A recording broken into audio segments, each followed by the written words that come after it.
આ તરફ પાટનગર ગાંધીનગરમાં 3 આતંકી પકડાયા છે।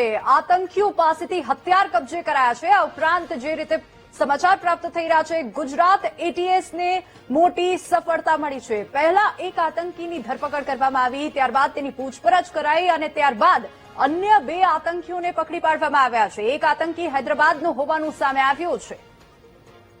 તો પાટનગર ગાંધીનગરમાં ગુજરાત એટીએસને મોટી સફળતા મળી છે। પહેલા એક આતંકીની ધરપકડ કરવામાં આવી અને પૂછપરછ બાદ અન્ય 2 આતંકીઓને પકડી પાડવામાં આવ્યા છે। એક આતંકી હૈદરાબાદનો હોવાનો સામે આવ્યો છે। પાટનગર ગાંધીનગરમાં આતંકીઓ પકડાઈ આવ્યા છે। મોટું સર્ચ ઓપરેશન હાથ ધરવામાં આવ્યું હતું અને ગુજરાત એટીએસને ફરી એક વખત મોટી સફળતા મળી છે। આતંકીઓ કયા ઇરાદેથી આવ્યા હતા તેને લઈને પણ હાલ તપાસ ચાલી રહી છે।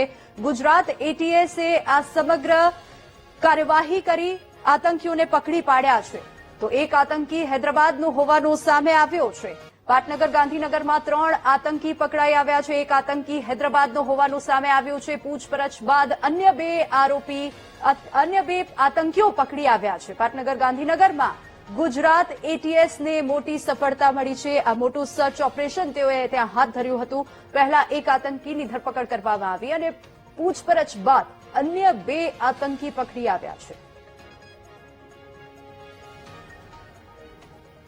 તો આતંકીઓ કયા મનસુબાથી ગુજરાતમાં આવ્યા હતા તેને લઈને પણ ગુજરાત એટીએસ એ તપાસ હાથ ધરી છે।